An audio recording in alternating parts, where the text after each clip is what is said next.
Hello everybody, happy new year, and I hope you will have a great 2018, and I hope it will be good also, but I feel very drained on energy right now for some reason. I don't know why, but and yesterday night I woke up of a nightmare. It it was really a strange dream, but I don't know if you can call it nightmare really, but because it wasn't that much of horror, but there was some strange, creepy things. But however, I wrote down some details of the nightmare, so I can read it, so I don't forget any of the details. But the dream started with me and my daughter and my girlfriend took the bus to my daughter's school because our car is broken for the moment, which it is. And I don't know why we took the bus, because the school is on the other side of the lake and you can see it from where we live, so we can just walk over there over a bridge. So I don't know what the point was to take a bus there, but so it's easier to walk over there, but however we took the bus of some reason. When we were stopping by the school, it wasn't really a school anymore, it was a gas station, and my daughter's friend from the school and the teacher were there standing outside, like they were going to a picnic or something. And when the bus started moving and drive away, it looked first like my daughter stood there alone, but then I saw she was with two of her friends, so I felt for a second to jump off the bus to really assure she was fine and okay. But the bus drove away and we didn't have any let's go to something else. We didn't have any food home, so my girlfriend had the idea of us going to our summer cabin and fish some fishes. What strange of idea that now was, cause my girlfriend would never do such a thing, to go out in the wilderness to fish and eat it, but I was on the idea to go fishing of some reason. But I had in mind if the bus will go back to our town so we can pick up our daughter when school is ended. So I was a little bit worried about that, but there used to go like 5 to 8 buses a day between the cabin and the town we live in. There was some other people also on the bus, and one of them walked out of the bus when we hadn't even reached our destination. But we were like 5 persons walking out of the bus for no reason. Me, my girlfriend, and 2 or 3 other guys. And my girlfriend said, "This isn't where we should get off the bus. Why did we get off the bus already?" And I said, "He walked out, so I did it too." And we saw how our bus drove away in the distance, and we didn't knew when the next bus were going to come. But the best with us jumping off the bus too early was that we were closer to town, so I could be closer if we didn't have anyone to pick up our daughter from school. So I thought that I could run back to town even if it would take an hour.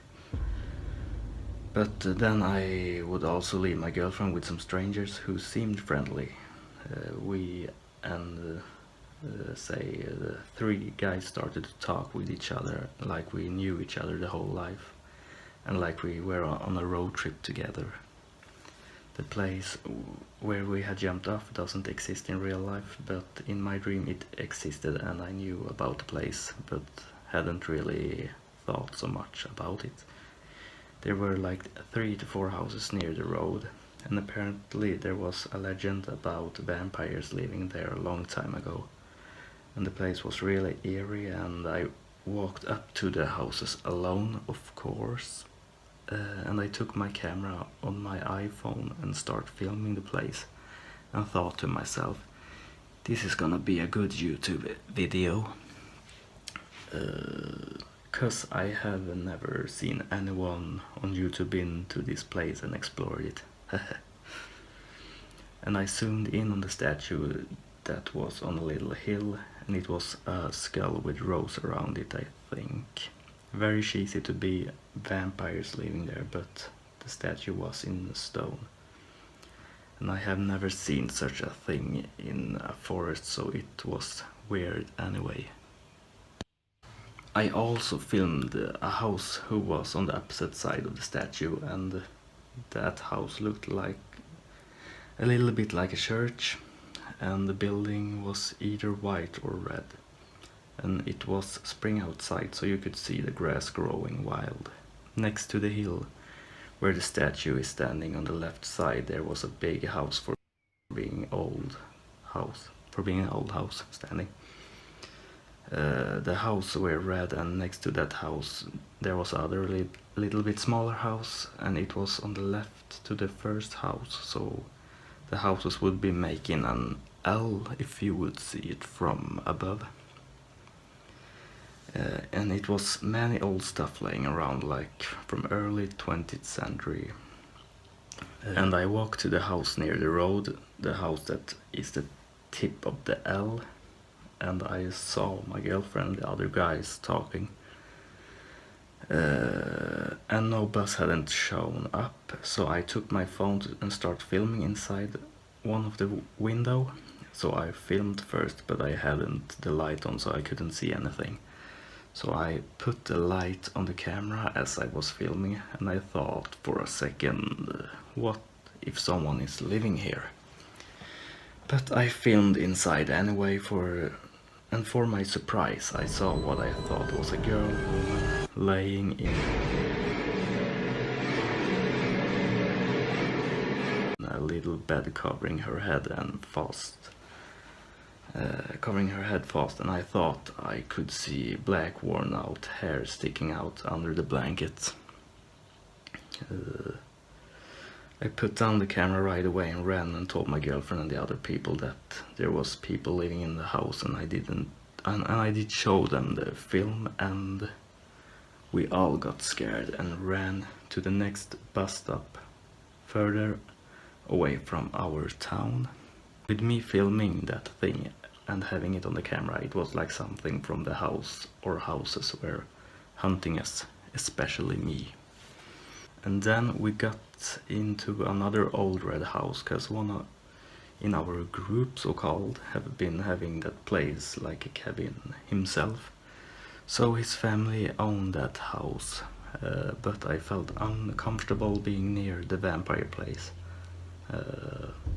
But we got into the house and was about to making food, and there was a stove there, so we started making spaghetti, and one of the guys looked out the window and did say something is coming right over there.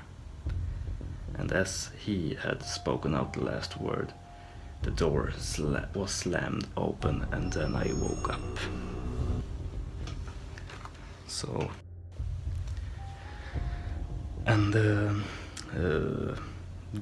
vampire girl, or what's it called, who was laying in the bed and the worn out hair sticking out under the blanket, she reminded me of a dream I had some weeks ago, where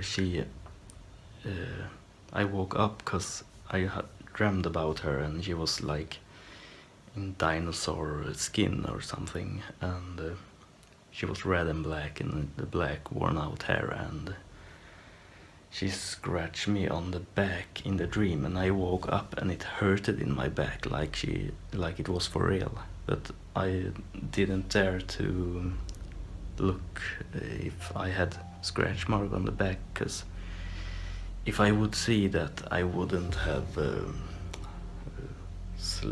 slept anymore that night, and I was really tired, so I was like, I wait to see it in the morning, and I did a picture of how she looks so I can insert it.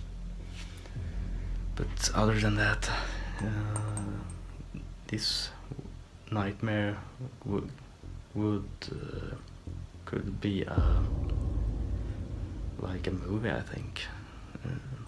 It was really strange, and yeah. Happy New Year and see you.